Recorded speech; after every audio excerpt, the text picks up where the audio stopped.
Assalamualaikum warahmatullahi wabarakatuh.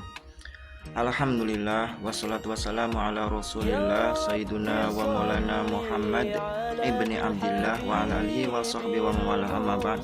Selamat malam kepada semuanya, terutama guru-guru kami, saudara, kawan, sahabat, rekan, dan sedulur, terutama para pemirsa yang selalu setia, pecinta ilmu, selalu mengikuti acara kajian ilmu tasawuf, jati diri, dan spiritual dalam kajian di channel kami ini. Pada malam kali ini, yaitu hari Rabu malam Kamis ya, Rabu malam Kamis 22 tanggal 22, besok 23 di bulan Januari 2025, yang suasananya itu habis diguyur hujan, jadi suasananya agak dingin. Semoga kita semua selalu mendapatkan limpahan rahmat, keberkahan, dan kesehatan lahir batin ya, yang sempurna, dimudahkan rezekinya untuk ibadah kepada Allah Subhanahu wa Ta'ala. Pada malam kali ini saya akan membahas suatu kajian ya. Kajian ini itu adalah suatu pertanyaan yang ada di dalam grup tasawuf teman-teman kami, itu melontarkan suatu pertanyaan dan dibahas oleh teman-teman kami semuanya. Pertanyaan yang pertama itu adalah, benarkah nama Tuhan yang kita sembah itu Allah? Itu pertanyaannya. Maklum ya, yang namanya grup tasawuf dan filsafat itu biasanya pertanyaannya itu agak sedikit di luar nalar ataupun radikal ataupun apa, itu namanya juga kajian atau suatu pembahasan ya. Gak apa-apa, yang penting kita kaji bareng-bareng untuk mencari hikmahnya. Pertanyaan yang kedua itu adalah, kenapa kita itu harus zikrullah, harus mengingat Allah? Ada rahasia apakah kita itu harus mengingat Allah? Itu pertanyaan yang kedua. Nah, pertanyaan yang ketiga, apa yang harus diingat pada saat kita mengingat Allah? Nah, begitu pertanyaannya. Apa yang harus diingat ketika kita itu mengingat Allah? Jadi mulai saja dari pertanyaan yang pertama itu, apakah nama Allah itu, nama Tuhan kita yang sembah itu namanya Allah? Jawabannya adalah bahwa kalimat nama Allah itu adalah bersumber dari Al-Quran, sedangkan Al-Quran itu sendiri adalah kalamullah. Jadi Allah memberitahukan kepada kita manusia untuk mengetahui bahwa nama Tuhan yang kalian sembah, nama pencipta kalian itu adalah Allah. Jadi kalimat Allah itu bukan dari manusia, bukan dari malaikat, bukan dari jin dan yang lain-lainnya. Kalimat Allah itu adalah dari Allah sendiri, dijelaskan di dalam Al-Quran. Ayatnya apa? Ayatnya itu dalam surat At-Toha ayat 14 yang berbunyi, Bismillahirrahmanirrahim, Innani anallahu la ilaha illa ana fa'budni wa aqimis sholata lidzikri. Itu di dalam surat At-Toha dijelaskan, innani, sesungguhnya saya Allah, innani anallahu la ilaha illa ana, tidak ada Tuhan kecuali saya. Jadi menyatakan bahwa Allah itu memberitahukan kepada manusia bahwa sesungguhnya saya itu adalah Allah, memperkenalkan diri ya. Terus juga di dalam surat Al-Hasyr ayat 23 itu dijelaskan, Huwallahul ladzi la ilaha illa huwal malikul qudusus salamul mu'minul muhaiminul azizul jabbarul mutakabbir. Itu dijelaskan dialah Allah. Berarti kan Allah sendiri dalam kalam ilahinya, dalam wahyunya, dalam pedoman kita itu, pedoman umat Islam, berfirman, Wallah, dialah Allah. Jadi menjelaskan bahwa dialah Allah yang tiada Tuhan kecuali Dia yang memiliki nama-nama Al-Malik, maha merajai, Al-Qudus, maha suci, As-Salam, maha memberi keselamatan, Al-Mu'min, maha mengamankan, Al-Muhaimin, maha memelihara, Al-Aziz, maha perkasa, Al-Jabbar, maha kuasa, Al-Mutakabbir, yang maha memiliki kegagahan atau kesombongan. Jadi yang gagah, yang sombong itu Allah ya, bukan manusia. Itu dijelaskan dalam ayat Al-Quran. Jadi nggak usah kita ragu, nggak usah kita bimbang bahwa Tuhan kita itu adalah Allah. Pertanyaan yang kedua itu, kenapa harus zikrullah? Kenapa harus zikrullah? Oke, pertanyaan yang pertanyaan yang kedua itu adalah kenapa kita harus zikrullah, yaitu jawabannya karena itu adalah perintah Allah di dalam Al-Quran ya. Bagaimana dalam ayat Al-Quran itu, ya ayyuhalladzina amanu dzkurullaha dzikron katsira wasabbihuhu bukratan wa asila. Hai orang-orang beriman, berzikirlah, ingat kepada Allah dengan sebanyak-banyaknya, pagi ataupun petang, pagi ataupun sore. Intinya itu dalam setiap saat. Pun pula di dalam surah Ulul Albab itu jelaskan, alladzina yadhkurunallaha qiyaman wa qu'udan wa 'ala junubihim. Ingatlah kepada Allah dalam keadaan berdiri, ya, dalam keadaan duduk, dalam keadaan berbaring. Intinya pada setiap saat, kapan saja, di mana saja, dalam keadaan apapun, kita itu harus ingat kepada Allah. Itu perintah di dalam Al-Quran, satu perintah. Yang kedua, kenapa kita itu harus ingat kepada Allah? Yang kedua, bahwa tujuan kita diciptakan oleh Allah untuk mengenalnya, untuk mengenal Allah, atau awaludin ma'rifatullah bil istiqon ya. Pula di dalam hadis qudsi itu dijelaskan, kuntu kangzan mahfiyan fa ahbabtu li ay u'rifa fa khalaqtu khalqan li ay u'rifa falihada tabayyanal khalaqul insana li ma'rifati. Kuntu kangzan mahfiyan, sesungguhnya saya itu adalah sesuatu yang tersembunyi, suatu rahasia. Tapi rahasia tersembunyi itu fa ahbabtu li ay u'rifa, saya itu ingin dikenal.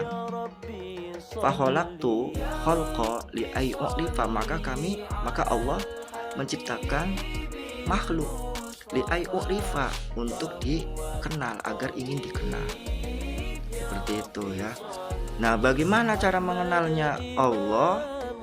Maka kalau manusia dengan rasa keegoan dan dirinya dan zatnya itu tidak akan bisa.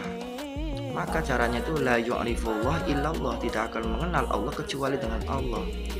Maka apabila kita mengingat Allah, maka Allah akan bersama dengan kita.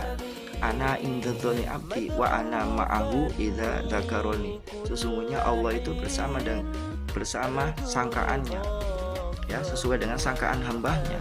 Apabila hamba itu mengingatku, aku bersamanya. Maka apabila bersama itu tidak ada batas, tidak ada ruang, tidak ada sekat. Kalau sudah bersama dengan Allah, tidak dibatasi oleh ruang dan waktu. Yang membatasinya itu adalah kedirian kita, keegoan kita, kemakhlukan kita yang dibatasi, yang menghalanginya itu. Oke, itu yang kedua ya. Jadi kenapa kita harus berzikir kepada Allah itu agar bermakrifat kepada Allah, agar mengenal Allah, kecuali alatnya itu adalah zikrullah.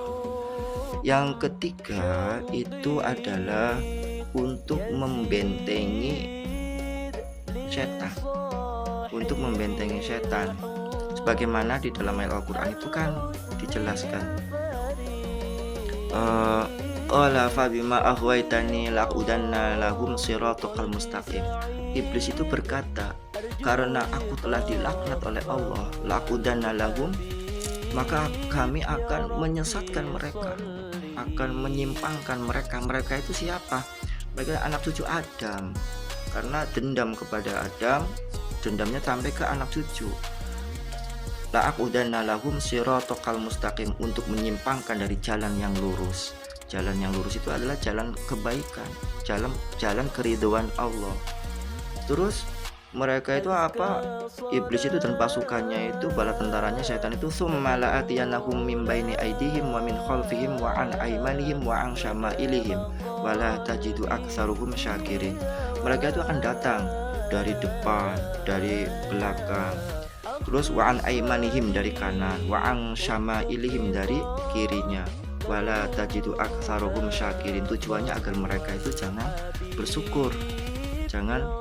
bersyukur akan karunia nikmat Allah, agar menjadi orang yang kufur, orang yang ingkar. Tujuan setan-setan itu, maksud setan itu adalah pengikut iblis ya. Pengikutnya itu siapa ya? Jin dan manusia. Setan itu adalah suatu karakter perbuatan dari makhluknya Allah yang mengingkari akan suatu kebenaran perintah-perintah dari Allah Subhanahu wa taala. Itu. Jadi alatnya itu adalah zikrullah, dari cara membentengi dari godaan setan yang menggoda hawa nafsu kita agar mengikuti ajakan setan. Itu caranya, itu bentengnya itu adalah zikir. La ilaha illallah hasni wa man qalaha dakhala hasni wa man dakhala hasni umina min adabi. La ilaha illallah itulah bentengku. Wa man qalaha, siapa yang mengatakannya, maka dia masuk ke dalam bentengku. Siapa yang masuk dalam bentengku amanlah dari azabku. Azabku itu maksudnya apa? Perbuatan-perbuatan yang bisa mengundang daripada amarah Allah, atau yang bisa mendatangkan suatu perbuatan maksiat atau dosa atau sayiat, sehingga dari dosa itu, dari maksiat itu Allah murka kepada kita. Itulah azab dari Allah. Jadi untuk membentengi kita ya. Yang keempat, agar menjadi jiwa kita menjadi tenang, karena tenang itu adalah sumber daripada kebahagiaan. Bagaimana dalam ayat Al-Quran itu, alladzina amanu wa tatma'innu qulubuhum bidzikrillah, ala bidzikrillahi tatma'innul qulub. Sesungguhnya orang yang beriman itu hatinya menjadi tenang dengan berzikir, ingat kepada Allah. Ala bidzikrillah, hanya dengan ingat kepada Allah lah tatmainnul qulub, hatinya menjadi tenang, jiwanya menjadi tenang. Jadi untuk menumbuhkan ketenangan, kebahagiaan lahir batin tentunya dengan zikrullah. Selanjutnya, agar memperoleh keriduan dari Allah. Sebagaimana tujuan kita itu kan selalu mengharap ridho Allah. Lillahi ta'ala ilahi anta maksudi wa ridhoka matlubi. Yang kita tujuannya Allah, mengharap ridho Allah, bukan minta imbalan balasan dari makhluk Allah. Kita ikhlas kepada Allah agar Allah itu ridho kepada kita, senang kepada kita. Maka alatnya, caranya itu adalah zikrullah ya. Sebagaimana dalam hadis qudsi itu dijelaskan, idza dzakartani syakartani, idza nasaitani kafartani. Apabila seorang hamba itu ingat kepadaku, maka dia telah mensyukuri akan karunia nikmatku yang banyak. Jadi wujud daripada syukur itu adalah diantaranya itu zikrullah. Dan zikrullah itu adalah suatu ruh ibadah yang melekat kepada setiap amal ibadah. Sholat, zakat, puasa, sedekah, haji, dan ibadah muamalah yang lainnya. Kalau tidak ada zikirnya, itu ibarat tidak ada ruh ibadahnya, kosong. Seperti itu. Karena dengan zikir kepada Allah yang di hatinya itu, di dalam kolbunya itu selalu berdenyut, selalu ingat kepada Allah, maka tidak ada ruang dan tempat bagi setan, bagi hawa nafsu kita yang ingin mengarah kepada suatu niat yang ria, niat yang ingin dipuji, ingin hanya mengharapkan ridho Allah, nama Allah. Seperti itu ya. Jadi agar memperoleh keriduan dari Allah Subhanahu wa ta'ala, itu dengan zikrullah. Dan pertanyaan yang ketiga terakhir itu adalah, apa yang harus diingat kalau kita itu sedang berzikir? Allah itu adalah nama ismu zat yang sangat memiliki keagungan dan keindahan. Dan nama jalala, ismu jalala, ismu a'dham, ismu zat, itu ya Allah itu sendiri. Cuma akan saya jelaskan, kalau saya jelaskan, apakah yang mendengarkan ataupun yang bertanya itu akan selalu ingat kepada Allah, berusaha ingat kepada Allah? Tidak. Harusnya pertanyaannya itu yang lebih bijaknya atau lebih arifnya itu bukan seperti itu. Apa yang harus diingat kita kalau kita ingat kepada Allah, harusnya bagaimana caranya agar kita ingat kepada Allah. Bagaimana caranya?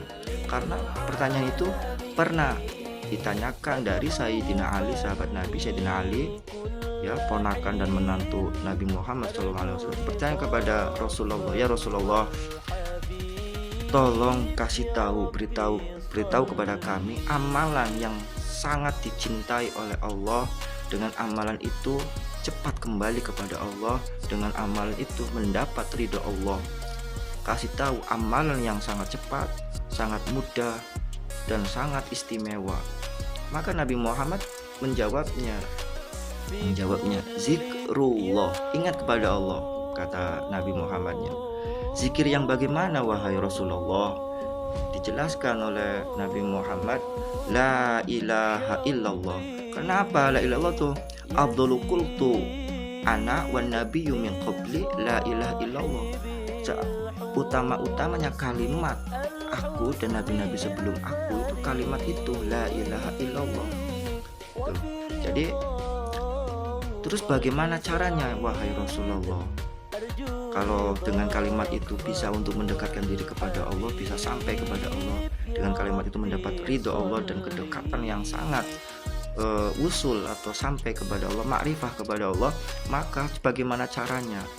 Nah, maka Kanjeng Nabi Muhammad SAW memberikan suatu ijazah.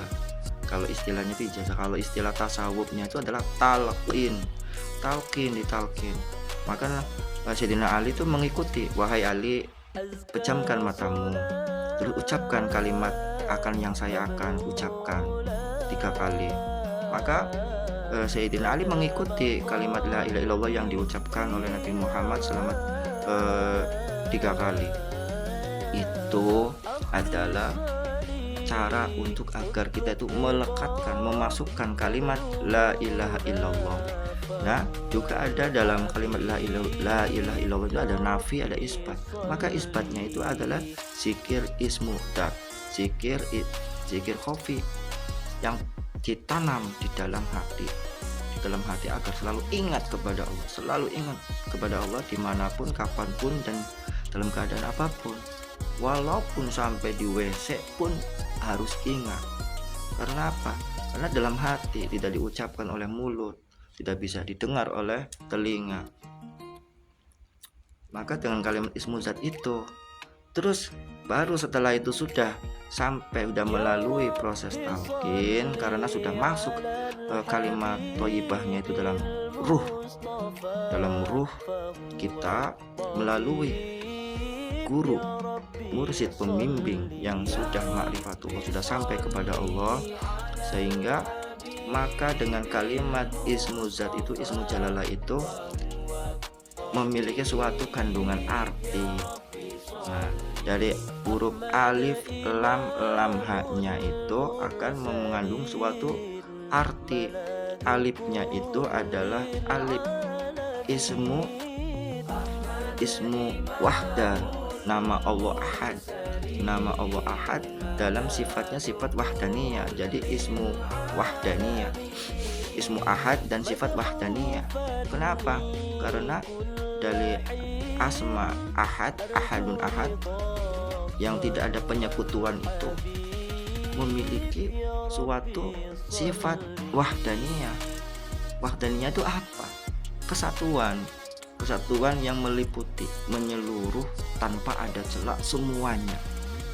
Dari apa? Dari asma, dari sifat, dari af'al, dan kembali kepada zat. Zatnya itu menimbulkan af'alnya itu menimbulkan sifat, sifatnya itu menimbulkan asma. Semuanya itu keutuhan, keseluruhan, meliputi. Maka dalam ayat Al-Quran itu dijelaskan itu innahu bikulli syai'im muhit, ya, innahu bikulli syai'im muhit. Dalam surat Al-Fussilat ayat 54 itu dijelaskan bahwa Allah itu meliputi segala-galanya, tidak ada celah, ya, bagi apapun tanpa ada asma, sifat, af'alnya Allah Subhanahu wa ta'ala. karena semuanya itu akan kembali kepada Allah. Terus juga wa huwa ma'akum aina ma kuntum. Wa huwa ma'akum, dialah Allah yang selalu bersamamu dimanapun kamu, aina ma kuntum, dimanapun kamu berada. Berarti dalam bagaimanapun, dalam tempat apapun, dalam keadaan gimana pun, itu selalu ada Allah, ya, selalu ada Allah. Terus bagaimana kedekatannya itu? Wa nahnu aqrabu ilaihi min hablil warid. Sesungguhnya kami itu dekat, lebih dekatnya daripada urat leher. Urat leher itu melambangkan daripada kehidupan. Urat leher itu adalah sendi kehidupan, sendi utama, nadi utama. Nadi utama itu adalah urat leher. Itu Allah itu lebih dekat daripada kehidupanmu. Hidupmu itu adalah dariku, kata Allahnya itu. Wa nafakhtu fihi mir ruhi. Sesungguhnya kami tiupkan kamu dari ruhku sehingga kamu hidup. Seperti itu. Jadi dengan zikir itu, dengan zikir ismu zat itu, maka kita akan bisa memahami apa yang akan kita ingat, apa yang akan kita zikirkan kepada Allah. Karena di dalam asma yaitu nama, yaitu Allah, di dalam sifat yaitu Allah, di dalam af'al yaitu Allah. Seperti kita ibaratnya itu orang yang sedang kasmaran sama seseorang. Ingat rambutnya ya ingat orangnya, ingat matanya ya pasti ingat orangnya, ingat wajahnya ya pasti ingat orangnya, ingat kebaikannya, sifatnya, kelembutannya ya pasti ingat orang yang kita cintai. Begitu pula apabila kita ingat asmanya, ingat sifatnya, ingat perbuatannya pun akan ingat kepada Allah, ingat kepada Allah. Tetapi perlu kita ketahui bahwa ma'rifatullah, kita tidak akan bisa mengenal Allah kecuali dengan Allah. Jadi kita bisa mengenal Allah dengan rahmatnya Allah. Allah memperkenalkan dengan karunia ilhamnya, dengan karunia pancaran cahaya zikir yang Allah ridhoi kepada kita semua yang ingin belajar pulang kepada Allah Subhanahu wa ta'ala. Demikian, semoga ada manfaatnya. Wal afu minkum. Wassalamualaikum warahmatullahi wabarakatuh.